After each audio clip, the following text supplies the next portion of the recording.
Hello students, welcome. आज हम अपना लेक्चर जो स्टार्ट करेंगे उसमें हमारा जो टॉपिक रहेगा वो रहेगा पार्लियामेंट्री सिस्टम।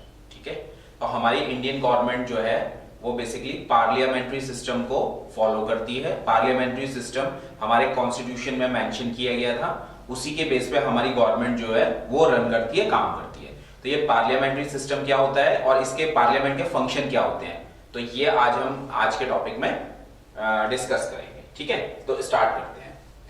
तो now what is parliamentary system? अगर हम देखें तो India has a parliamentary system of government. ठीक है, ये हमारे कॉन्स्टिट्यूशन में मेंशन है। 26 जनवरी 1950 को जब हमारा कॉन्स्टिट्यूशन लागू हुआ तब उसमें ये लिखा गया था कि जो इंडियन गवर्नमेंट होगी वो पार्लियामेंट्री सिस्टम को फॉलो करेगी। ठीक है, the Indian parliament is a bicameral legislature. Bicameral का मतलब होता है ऐसी गवर्नमेंट जिसके अंदर दो हाउसेज होते हैं या दो चैम्बर होते हैं या दो ऑर्गन्स होते हैं। ठीक है, तो यहाँ पे हमारे पार्लियामेंट के दो ऑर्गन्स हैं। कौन कौन से? दो पार्ट हैं, दो हाउसेज हैं, लोकसभा एंड राज्यसभा।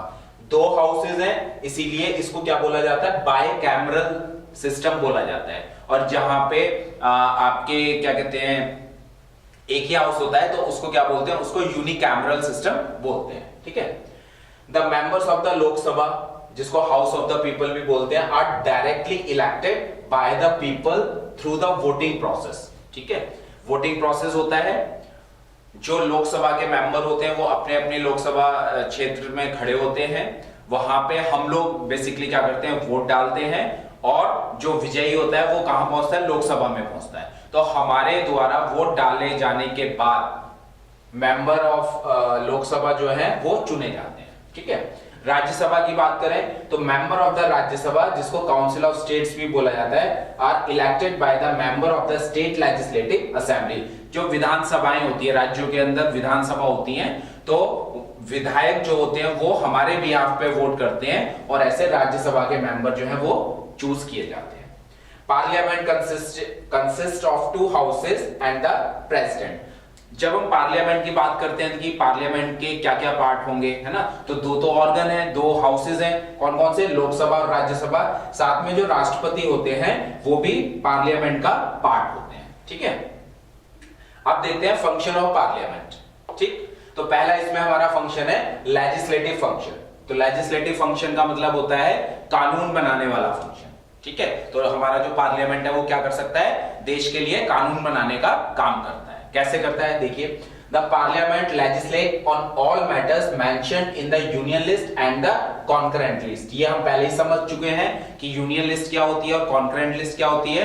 तो यूनियन लिस्ट में और कॉन्करेंट लिस्ट में जो भी पावर्स दी गई हैं उन पे कानून कौन बना सकता है? हमारा जो पार्लियामेंट है वो कानून बना सकता है। ठीक है, if in the case of concurrent list where the state legislature and parliament have joint jurisdiction, the union law, ये important line है, the union law will prevail over the state।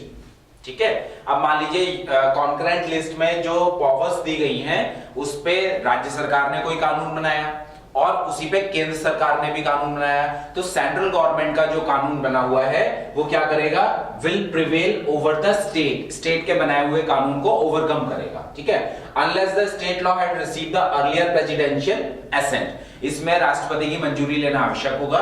राष्ट्रपति की मंजूरी मिलते ही राज्य का जो कानून होगा वो हट जाएगा, उसकी जगह सेंट्रल गवर्नमेंट का लॉ जो है आ जाएगा। However, the parliament can anytime enact a law adding to, amending, verifying or repealing a law made by the state legislature। Parliament के पास देखिए ये भी अधिकार है कि जो राज्य सरकार ने कानून बनाया है उस कानून को किसी भी टाइम इनेक्ट कर सकते हैं, अमेंड कर सकते हैं और उसको रिपील मतलब उसको निरस्त किया जा सकता है, खत्म किया जा सकता है। ठीक है, The parliament can also pass laws on the state list। अब स्टेट लिस्ट में वो सारी पावर्स होती हैं जिन पे स्टेट गवर्नमेंट का अधिकार होता है कानून बनाने का, लेकिन कुछ केसेस में स्टेट लिस्ट में जो सब्जेक्ट हैं उन पे भी सेंट्रल गवर्नमेंट मतलब पार्लियामेंट क्या कर सकता है? कानून बना सकता है। वो कंडीशन क्या है? पहली कंडीशन है if emergency is in operation और any state place under presidential rule और प्रेसिडेंट्स रूल। राष्ट्रपति शासन अगर राज्य के अंदर लगा हुआ है तो उस केस में पार्लियामेंट स्टेट लिस्ट में जो सब्जेक्ट्स प्रेजेंट है उन पे लॉ बना सकता है। ठीक है, As per Article 249, the Parliament can make law on items in the state list if the Rajya Sabha passes a resolution by 2/3 majority of its members present and voting that it is necessary for the Parliament to make laws on any item enumerated in the state list in the national interest. अब देखिए विधानसभा के अंदर अगर एक प्रस्ताव पारित हो जाए 2/3 मेजोरिटी से पास हो जाए, क्या कि जो स्टेट लिस्ट में सब्जेक्ट है उन पे नेशनल इंटरेस्ट को देखते हुए पार्लियामेंट को अधिकार दे दिया जाए कि वो कानून बना ले, तो सेंट्रल गवर्नमेंट या पार्लियामेंट जो है आर्टिकल 259 में जो कंडीशन दी गई है उसके बेस पे भी कानून बना सकता है। ठीक है, आगे बढ़ते हैं और इसमें क्या क्या जो फंक्शन है ना उनको समझने की कोशिश करते हैं। तो नेक्स्ट है इसमें executive function, control over the executive. In the parliamentary form of government the executive is responsible to legislature. जो एग्जीक्यूटिव पार्ट होता है वो लेजिस्लेचर के लिए क्या होता है, रिस्पॉन्सिबल होता है। Hence the parliament exercise control over the executive by several measures. ठीक है, लेजिस्लेचर ने जो कानून बनाया उसको एग्जीक्यूट करने का काम किसका होता है, एग्जीक्यूटिव पार्ट का होता है। ये लिखा है ना यहाँ पे। अब वो किस तरीके से, अच्छा जो लेजिस्लेचर है जो कानून बना रहा है, मतलब लोकसभा राज्यसभा कानून बना रहे हैं, उसमें एग्जीक्यूटिव किस तरीके से काम करता है, तो वो काम भी किसके हो जाएंगे, बेसिकली पार्लियामेंट के हो जाएंगे। तो पहला इसमें vote of no confidence, the parliament can remove the cabinet और executive out of power. Parliament जो है वो वोट ऑफ नो कॉन्फिडेंस, अविश्वास प्रस्ताव लाके कैबिनेट मतलब गवर्नमेंट को हटा सकता है। ठीक है, it can reject a budget proposal, budget proposal को रिजेक्ट कर सकता है पार्लियामेंट, और any other bill brought by cabinet. A motion of no confidence is passed to remove a government from office. ठीक है, member of parliament can ask questions to minister on their omissions and commissions. Any lapses on the part of the government can be exposed in the parliament. जो member of parliament होते हैं वो cabinet minister से, है ना, या government से parliament में क्या कर सकते हैं, क्वेश्चंस पूछ सकते हैं। ठीक है, उनको ये अधिकार दिया गया है। उसके बाद है एडजर्न मोशन। एडजर्न मोशन की अगर हम बात करें, ठीक है, तो एडजर्न मोशन क्या होता है, ये सिर्फ और सिर्फ लोकसभा के अंदर ही लाया जा सकता है। लिखा है ना, allowed only on Lok Sabha, Rajya Sabha में इसको नहीं लेके जा सकते। The chief objective of the adjournment motion to draw the attention of parliament to any recent issue of urgent public interest. अब मान लीजिए देश में कोई ऐसी सिचुएशन है जिसमें पार्लियामेंट के अंदर चर्चा होना बहुत जरूरी है, नेशनल इंटरेस्ट का कोई इशू है ना, तो एडजर्नमेंट मोशन लाया जाता है।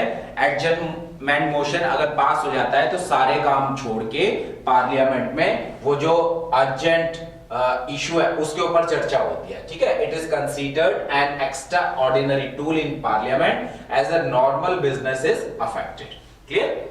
Then the parliament appoints a committee on ministerial assurance that sees whether the promises made by the minister to the parliament are fulfilled or not। एक कमेटी बनाई जाती है पार्लियामेंट के अंदर, वो कमेटी होती है कमेटी ऑन मिनिस्ट्रियल एश्योरेंस, और ये मिनिस्ट्री ये देखती है कि जो मिनिस्टर्स पार्लियामेंट में कुछ प्रॉमिस कर रहे हैं, है ना, लोगों के काम करने के लिए या वेलफेयर के लिए पॉलिसी बनाने का कुछ काम कर रहे हैं, वो पूरे हो पा रहे हैं या नहीं हो पा रहे हैं।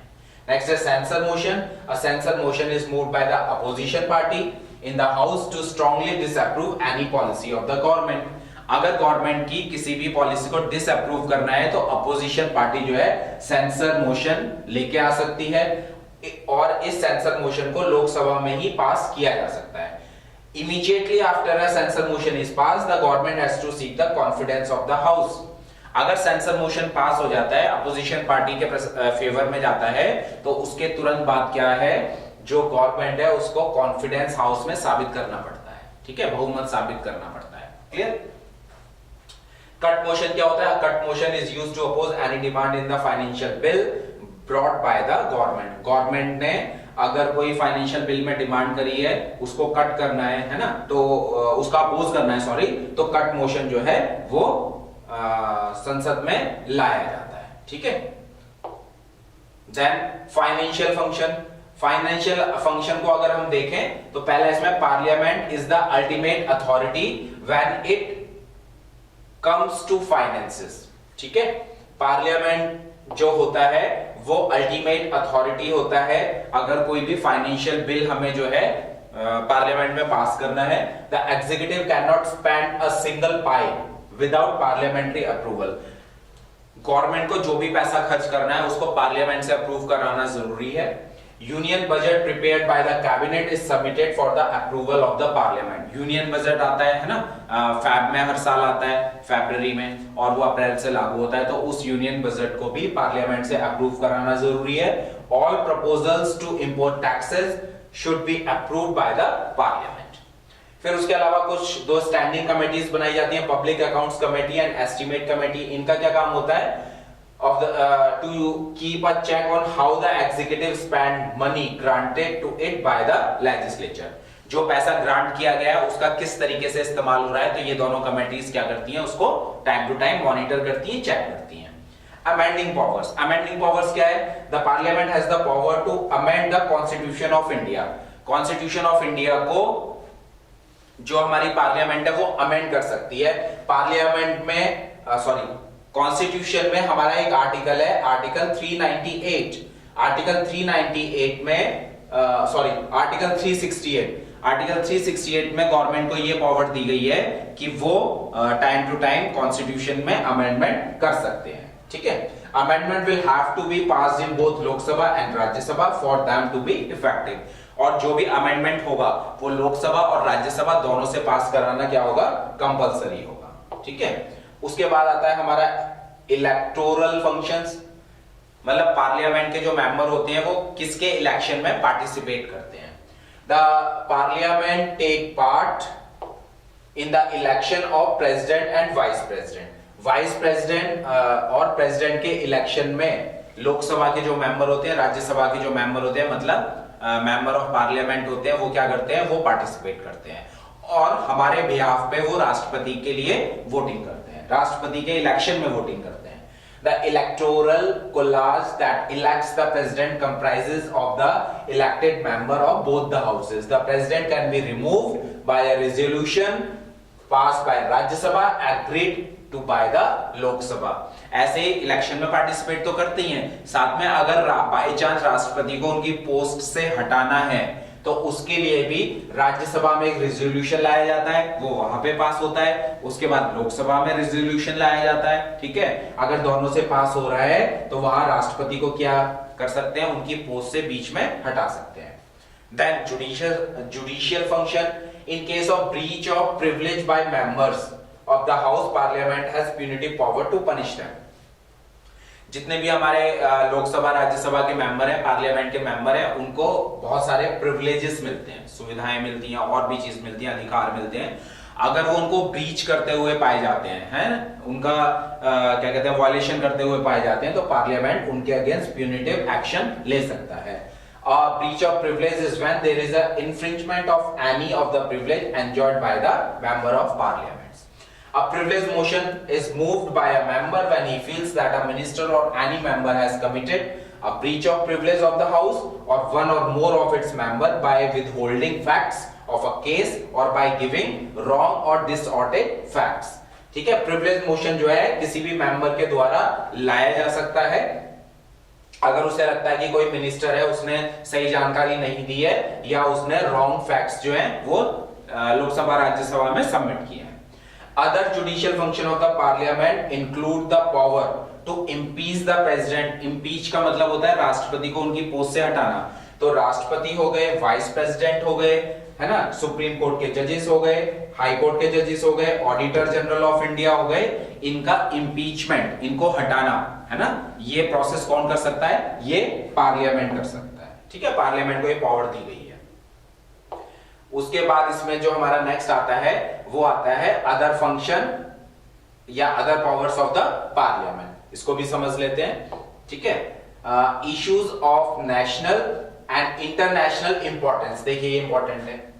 नेशनल इंपॉर्टेंस का कोई इशू है या नेशनल इंटरनेशनल इंपॉर्टेंस का कोई इशू है, ये सारे इशू जो है लोकसभा या राज्यसभा में डिस्कस होते हैं, are discussed in the parliament. The opposition plays an important role in this regard and ensure that country is aware of alternative viewpoints।